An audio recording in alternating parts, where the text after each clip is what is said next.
नमस्कार, बहुत बहुत स्वागत है आप सभी का हमारे विशेष कार्यक्रम राम नारायण राम में। मैं आप सभी के साथ कंचन। राम नारायण राम, ये कार्यक्रम, ये 3 शब्द आपके जीवन में बदलाव लेकर आते हैं। ये 3 शब्द जो आप सुन रहे हैं, ये 3 शब्द सिर्फ एक कोई मामूली से शब्द नहीं है। ये आपके परमात्मा, आपके ईश्वर, आपके गॉड, आपके अल्लाह, यही सब कुछ है। लेकिन आपको मानना होगा, समझना होगा। और समझेंगे कैसे? जब आप संतान दल से जुड़ेंगे, जब आप संतान दल की बातों को सुनेंगे, जब आप संतान दल के विचारों पर चलेंगे। ये कार्यक्रम आपके लिए बहुत ही ज़्यादा महत्वपूर्ण होने जा रहा है। इस कार्यक्रम को पूरा देखिएगा। और जो लोग इसे टीवी स्क्रीन पर देख रहे हैं, वो नंबर्स हम फ्लैश करेंगे। इन नंबर्स को आप नोट करके संतान दल से जुड़ सकते हैं। अगर इस कार्यक्रम को आप यूट्यूब पर देख रहे हैं तो आप कमेंट करके ज़रूर बताइएगा कि इस कार्यक्रम से आपको क्या कुछ सीखने को मिला है और क्या कुछ समझने को मिला है। तो चलिए फिर कार्यक्रम को आरंभ करते हैं। हमारे साथ हमारे खास मेहमान यहाँ पर जुड़े हुए हैं। हमारे साथ संतान दल के प्रेसिडेंट शंकर सरकार जी और खास मेहमान यहाँ पर हमारे साथ सुनीता जी जुड़ी हुई हैं। बहुत बहुत स्वागत है आप लोगों का। राम नारायण राम। राम नारायण राम। तो इस कार्यक्रम को आरंभ कर रहे हैं। प्रेसिडेंट जी, इससे पहले एपिसोड में हमने बात की थी तो आपने एक उदाहरण दिया था बहुत अच्छा सा कि अगर एक बच्चा अपने आप को गंदा कर लेता है, अगर वो पॉटी कर लेता है, और वो क्योंकि छोटे बच्चे होते हैं, ज़्यादा उन्हें ज्ञान होता नहीं है, तो कई बार बच्चे उसे उठा के अपनी बॉडी पे लगा देते हैं, कई बार खा भी लेते हैं छोटे बच्चे। आपने कहा कि उसकी माता भी जो होती है उस बच्चे को गोदी में नहीं लेती है, वो उसे ऐसे उठा के लेकर जाती है और वॉशरूम में जाके उसे नहलाती धुलाती है। लेकिन फिर आपने कहा कि अगर हम यहाँ से अपने उन गंदगी को लेकर, उन पापों को लेकर ऊपर जाएंगे तो क्या वो हमें एक्सेप्ट करेंगे मरने का बाद? हाँ, मरने के बाद अगर हम उन गंदगी को लेकर जाएंगे। लेकिन यहाँ सवाल इस पूरे उदाहरण के बाद मुझे सिर्फ इतना सा समझ आया कि लेकिन प्रेसिडेंट, हम देख रहे हैं कि लोगों को तो ये समझ ही नहीं आ रहा है कि वो कितने पाप कर रहे हैं। वो जो भी काम कर रहे हैं उसमें एक ना एक पाप तो वो दिन में ज़रूर करते हैं। और ये बात वो समझते भी नहीं है कि अगर मरने के बाद वो ऐसे जाएंगे तो उन्हें एक्सेप्ट नहीं करेंगे ऊपर भी। कौन नहीं समझदार है? सब समझदार है। देखिए, जो पिता दारू पी के, सिगरेट पी के आता है घर में, हर रोज आता है, दारू पी के सिगरेट पी के आता है, पॉकेट में सिगरेट, मैसेज बॉक्स, क्या बोलता है उसको हिंदी में? माचिस। मैसेज बॉक्स भी रहती है, जी। पैसा बर्बाद करती है। तो उनका 2-3 बच्चा है, तो एक बच्चा समझदार है, थोड़ा बड़ा, वो देखता है पिता, पापा, बाबा जी सिगरेट पीता है, वो क्या है? उसको मन में डाउट हो गया, ये क्या खाने का चीज़ है। तो वो क्या किया, ये हकीकत है, कोई झूठ बात नहीं है। तो वो सिगरेट चुरा के एक दिन किचन से मैसेज बॉक्स लेके गया, पिता का सिगरेट का पैकेट से एक सिगरेट लेके, पीछे जो टॉयलेट तो अभी पीछे होता था, अभी तो अटैच हो गया घर का अंदर, तो वो पीछे जाके मैसेज से सिगरेट को जलाया, खींचा, और खक खक खक खक कर रहे मामा किचन से देखता है, कौन, मेरा बेटा का आवाज आ रहा है। वो देखता है धुआं हो रहा है। मामी सोचा अरे कोई आग लग गया। अच्छा। वो जाके देखता मेरा बेटा सिगरेट पी के ऐसा हो रहा है। तो बोला ठीक है, आजा, तेरे को डंडा डंडा मार के, कहाँ से मिला, क्या मिला, ये बोल के छोड़ दिया। लेकिन वो बच्चा हर रोज ऐसा करता है। मम्मा तो काम में, घर का काम में लगा हुआ है जी। उनको पता नहीं हो रहा है बच्चा कहाँ भागता है, कहाँ करता है। थोड़ा तो देखभाल करते ही है, लेकिन घर का काम कौन करेगा? अभी तो घर में बहुत सा नौकर है। 50 साल 60 साल पहले नौकर कहाँ था? खुद का घर का काम सबको करना पड़ता है। पापा, मम्मी, बहन, बेटा, बेटी सब मिलके काम करते थे, हम भी करते थे। तो एक दिन क्या हुआ, बच्चा को इतना नशा चढ़ गया, तो वो पूरा सिगरेट का पैकेट और माच बॉक्स उठा के पॉकेट से ले लिया। अच्छा। ले लिया, रात को ले लिया, रात को टॉयलेट में जाके सिगरेट पीता था, वो तो नशा हो गया, सिगरेट छोड़ के वो जी नहीं सकता, रात में नींद नहीं आता। अच्छा। ऐसा प्रॉब्लम हो गया, छोटा सा बच्चा। तो सुबह पापा, उनका बच्चा का पापा दिखता, हमारा पॉकेट में सिगरेट नहीं है, मैचेस नहीं है। तो उनको वाइफ को बता रहे, भागल की मेरा पॉकेट से सिगरेट और मैसेज कौन ले गया। तो मामी को मालूम है, एक दिन तो देखा बच्चा चोरी करके सिगरेट पीते थे, आग लग गया, धुआं दिखा था। तो वो बोला नहीं, एक दिन वो तो ऐसा ऐसा किया था, शायद वो तुम्हारा बड़ा बेटा ही ऐसा किया। बोला कहाँ है, बुलाओ उसको। बोला डंडा मारा, बहुत मारपीट किया। बोला हाँ हम लिया है, हम बहुत दिन से कर रहा है, एक एक करके लेते लेते पूरा पैकेट हम ले लिया, हमारा नशा हो गया, बिना सिगरेट हम कैसे जिएंगे। समझ गया ना, ऐसा हो गया, बिना सिगरेट तो जिएंगे कैसे, खाना हजम नहीं हो रहा है। उसका मन में ऐसा चीज हो गया। फिर स्कूल कॉलेज में जाके भी ऐसा, सब स्कूल में भी ऐसे चलता है हालत। छुट्टी का बाद, छुट्टी का पहले, स्कूल जाने से पहले भी ऐसा करता है, घर से चुरा के लेके जाता है। तो जो पापा बेटा को मार रहा है, सिगरेट चोरी किया, पापा का सिगरेट बेटा चोरी किया, समझ गया ना। तो पापा बेटा को मार रहा है, तो क्यों सिगरेट पी रहा है, क्यों सिगरेट चोरी किया, क्यों सिगरेट खाता है। पापा का कौन डांटेगा कि पापा तुम क्यों सिगरेट खाते हो, तुम खाते हो इसलिए तुम्हारा बेटा खाता है।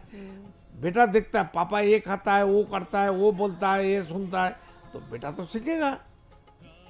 तो समाज में जितना सब चोर है, कौन चोर नहीं है, ऊपर से नीच तक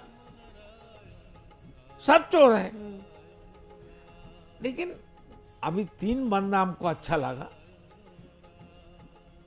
पार्लियामेंट में जो सही चीज बताया अम्बेडकर के लिए, संविधान के लिए, मेरा पापा भी बताया था, हमको याद है पूरा, एट द 1977 में। तो इसलिए हम देखा एक ही बंदा चुपचाप डांट के प्रतिवाद करता है, क्या बोलता है उसके हिंदी में, प्रतिवाद करता है, जिहाद करता है। और सब कांग्रेस का लीडर लोग चिल्लाता है। वो साउथ इंडियन का एक लीडर है ना, अभी कांग्रेस का सभापति बन गया, उसको चिकंडी, उसको क्या बोलता है, सबने खड़ा कर दिया, श्रीखंडी नकली बना के, नकली श्रीखंडी बना के रख दिया। जैसा अर्जुन और श्री कृष्ण एक श्रीखंडी बना के रथ के ऊपर रख दिया था ना, उसको बना के रख दिया। काम वो करेगा, बुरा करेगा। अमित शाह एक टाइगर है, ये टाइगर को काम पर लगाना चाहिए। धरती को जितना ओसूर लोग है, इसको टाइट करने के लिए, ठीक करने के लिए, मारने के लिए, जेल में घुसाने के लिए Amit Shah is a best man. Modi तो थोड़ा साधु आदमी है, ना हिंदू है, ना मुसलमान, ना क्रिश्चियन है, वो सादा सीधा, जो जैसा बोलता है। पानी है ना, पानी जहाँ रखेगा वहाँ रूप धारण कर लेता है। लेकिन बंदा अच्छा है, प्रधानमंत्री नरेंद्र मोदी बंदा अच्छा है, बिल्कुल ऑनेस्ट है और अच्छा काम भी कर रहा है, उसका चिंतन अच्छा है, सोच अच्छा है, समझ गया ना। और जोगी तो पूरा फाइट कर रहा है। तो इसलिए हमारा दिल में अभी 3 आदमी अच्छा लगा। 800 करोड़ आदमी धरती में है, तो 3 आदमी को हम ऐसा पावर देंगे, ऐसा ऊर्जा देंगे, इतना सपोर्ट करेंगे संतान दल से, और हम खुद हमारे जीवन से हम उनको सपोर्ट करेंगे। हम देखेंगे आगे कौन क्या करने वाला है।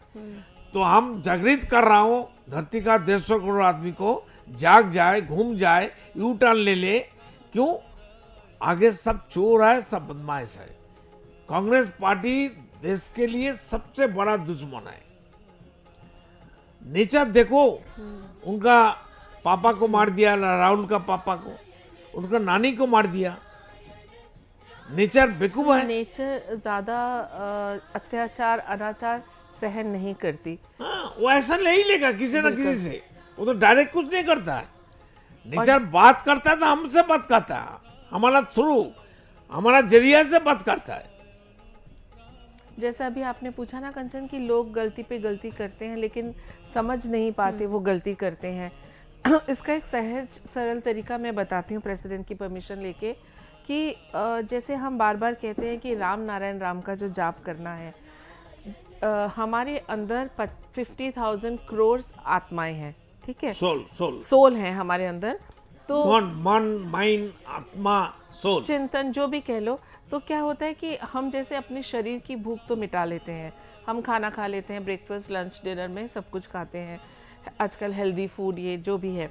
लेकिन जो हमारे ये 50,000 करोड़ जो हमारे मन हैं हमारे अंदर, उनके लिए हम कुछ नहीं करते। तो उनको शांत करना पहले बहुत ज़रूरी है।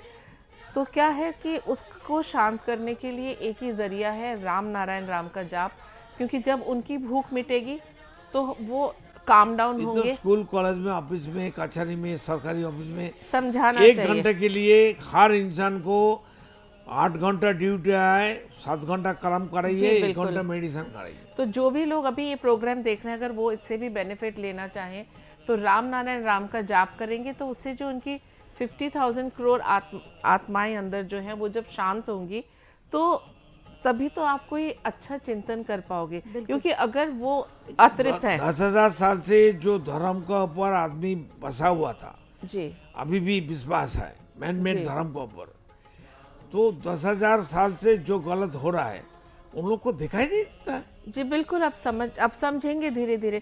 तो जब हमारी वो इंद्रियाएं हमारे कंट्रोल में आएंगी, नहीं तो क्या है 50,000 डायरेक्शन में वो भाग रही हैं, तो जब वो हर डायरेक्शन से आपको कोई खींच रहा है, कोई हाथ पकड़ के, कोई उंगली पकड़ के, इधर से उधर, इधर से उधर, तो आप काम डाउन नहीं होते, आपको सोच भी नहीं पाते। तो जब हमारी यानी एक इंसान को अगर 3 दिन खाना नहीं मिलेगा, वो तो- इंसान तो- क्या करेगा? पागल हो जाएगा, तो उन्माद उसी हो तरह जाएगा, से क्या है कि- चिल्लाएगा भूख के मारे। हर इंसान ये मेडिटेशन ना करने की वजह से जो उनकी अपनी 50,000 करोड़ चिंतन को, धरती का सब बर्बादी का एक ही तो कारण है। जी, तो जब उनको भोजन मिलेगा तो वो शांत होंगी। जब एक इंसान शांत होके बैठता है तभी तो वो सोचेगा। बिल्कुल। तो सोचने के बाद तब वो निर्णय लेगा कि मैंने पहले भी कहा था कि मेडिटेशन के बाद एक छोटा सा काम हमें करना है कि हमने सुबह से लेकर रात तक क्या किया, उसमें से आपका विवेक ही आपको आवाज़ देगा कि ये आपने सही किया। और इंसान ना हर किसी से बच सकता है, खुद से नहीं बच सकता। तो आप अकेले में बैठ के अपने से सरेंडर करिए। आपको किसी कन्फेशन बॉक्स में जाके बात करने की ज़रूरत नहीं है। आप अपने कमरे में बैठ के खुद से ही सरेंडर करिए कि हाँ ये गलतियाँ। और एक इंसान जब गलती करता है ना, वो सबसे बेहतर जानता है। ये कहना सही नहीं होगा कि मुझे पता नहीं था, उसे सब पता होता है, वो जानबूझ के गलतियाँ करता है। हाँ, कुछ परिस्थितियाँ ऐसी हो जाती हैं कि उसे करना पड़ता है, बिल्कुल। वो हो सकता है। लेकिन अब क्या है कि अकेले में तो आप खुद से तो खुद को डांट सकते हो। तो खुद से खुद को डांटना है कि मैंने ये गलतियां करी हैं, मैं इसको रिपीट नहीं करूंगा, मैं कोशिश करूंगा कि ना करूं। और अगर आपने कुछ अच्छा किया है उसके लिए खुद को अप्रिशिएट भी करिए, क्योंकि वो भी बहुत ज़रूरी है। बिल्कुल। खुद को खुद अप्रिशिएट करिए, खुद को अपनी नज़र में उठाइए। जब आप अपनी नज़र में उठोगे आपको लगेगा कि नहीं, मैं अभी जहाँ हूँ इससे मैं बेहतर इंसान और बन सकता हूँ। तो आप करके दिखाइए ना, खुद को खुद ही चैलेंज दीजिए, किसी को दिखाने की ज़रूरत नहीं है। तो जब आप खुद से खुद में बेहतर इंसान बनोगे तो आप जैसे कह रहे थे कि अपनी गलतियों का तभी पता चलेगा कि मैं क्या क्या गलतियाँ करी हैं। कोई धर्म के रक्षक हैं, वो अपने थोड़े से बेनिफिट के लिए हमें जो भटका रहे हैं, हमें नहीं भटकना उनके साथ।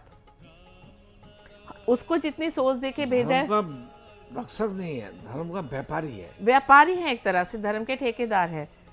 तो हमें जितनी सोच उसको दे के भेजी है उतनी सोच तो हमें भी दे के भेजी है। तो हम क्यों भीड़ का हिस्सा बने? बिल्कुल।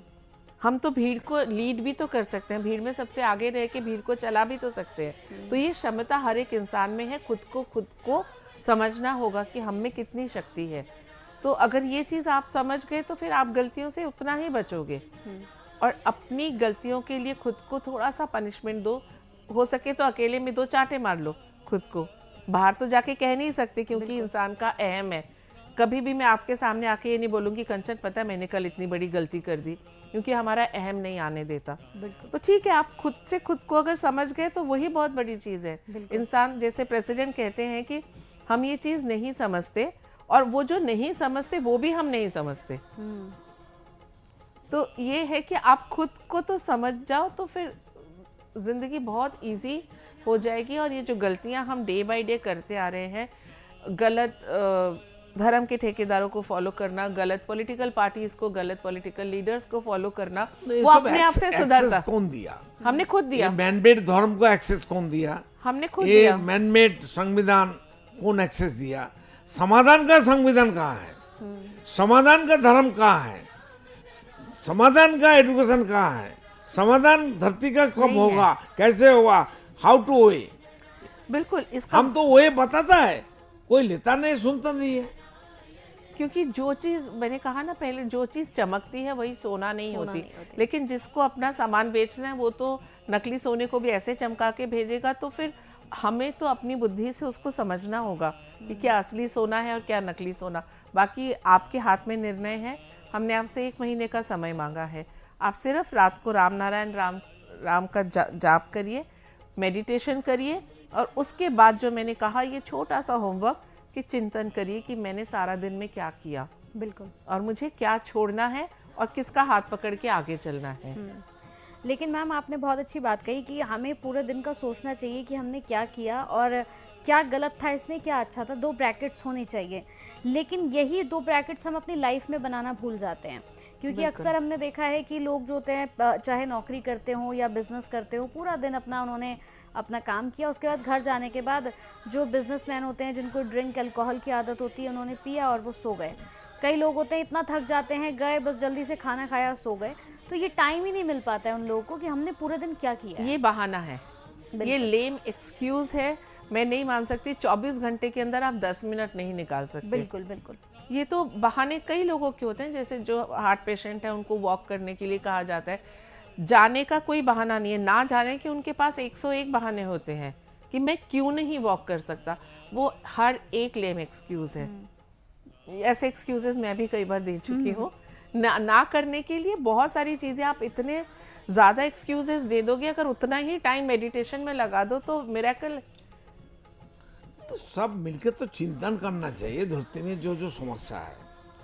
सब पढ़े लिखे ज्ञानी समझदार आदमी, बिल्कुल सब बिल्कुल, जो समाज का क्या बोलता है, कर्णधार होता है, उसको हिंदी में क्या बोलते हैं, कर्णधार, जिन्होंने अपने कंधों पे चीजों को उठा के नहीं, लेकर करता धरता जो है बड़े, जो होता है। तो बैठ के चिंतन करिए ना, सभी समाज का, सभी धर्म का, सभी पढ़े लिखे आदमी को एक जगह में लाके बंधन। प्रेसिडेंट वो नहीं लाएंगे ना, तभी तो क्यों उनका नहीं स्वार्थ लाएंगे? खत्म हो तो जाएगा। पब्लिक जब दिमाग खराब हो जाएगा, पब्लिक का जब भूख पेट में लगेगा, जीने का भूख, मरने का भूख, अभाव का भूख, तब तो जैसा बांग्लादेश में हसीना भाग के आ गया, हसीना का तो कुछ ना कुछ गलती था ही था, नहीं तो पब्लिक क्यों उसका पीछे पड़ेगा। अभी देखो हसीने को लाने के लिए फिर लड़ाई हो रहा है वहाँ। अभी तो एक आंदोलन था, अभी 4 डिवाइडेड हो गया, समझ में। वो देखिए प्रेसिडेंट एक के बाद एक मुद्दा तो उनका काम ही है खड़ा करना, जिससे कि इंसान भटका रहे। बिल्कुल बिल्कुल बिल्कुल। तो दर्शकों, आपने देखा ये पूरा कार्यक्रम। अगर इस कार्यक्रम को टीवी पर आप देख रहे हैं तो देखिएगा, नंबर भी ज़रूर फ्लैश हो रहे होंगे। इन नंबर को नोट डाउन कर लीजिए। अगर मोबाइल फ़ोन आपके पास है तो जल्दी से इस नंबर को सेव कर लीजिए। इस प्रोग्राम के बाद आप प्रेसिडेंट से बात कर सकते हैं। संतान दल से भी आप जुड़ सकते हैं। देखिए, मैं बार बार कहती हूँ, संतान दल कोई छोटा मोटा ऐसा दल नहीं है जिसे आप कमज़ोर समझे। ये दल वो है जो आपकी आवाज़ बनती है और आपकी आवाज़ बनकर आपके लिए खड़ी रहती है। तो अगर आप जुड़ना चाहते हैं तो आप जुड़ सकते हैं। चलिए, वक्त हो चला है इस कार्यक्रम को समाप्ति की ओर ले जाने का। बहुत बहुत धन्यवाद आपका। राम नारायण राम नारायण राम। आप देख रहे हैं हमारा खास कार्यक्रम राम नारायण राम शंकर सरकार जी के साथ राम नारायण रामशाह। यह एक महाध्वनि और बीज मंत्र है। यह सभी समस्या का संपूर्ण समाधान है। आप लोग इन्हें अपना के देखिए, मन और दिल में क्या प्राप्त हो रहा है। इस कार्यक्रम का विशेष उद्देश्य इसका प्रचार और प्रसार के साथ ही प्रत्येक मनुष्य की मुक्ति का मार्गदर्शन है, और यह आपके दिल की बात है। इस मार्ग पर पुण्य और मुक्ति निश्चित है। इस कार्यक्रम के माध्यम से संतान दल द्वारा चलाए जा रहे श्रेष्ठ सेवाओं से जुड़कर सबके कल्याण के लिए इस नेक कार्य का हिस्सा बन सकते हैं, और वृद्धाश्रम, गौशाला, गरीब और वंचित बच्चों की शिक्षा का भी सहयोग और समर्थन कर सकते हैं। संतान दल सबका एक ही परिवार है। अकाउंट नेम संतान दल, account number 266505000657, IFSC code ICIC 000265। पूरी तरह जानने के लिए आप संस्था के फोन नंबर पर संपर्क कर सकते हैं। Phone number 6291342066, 9836073503। Email ID santandal1960@gmail.com।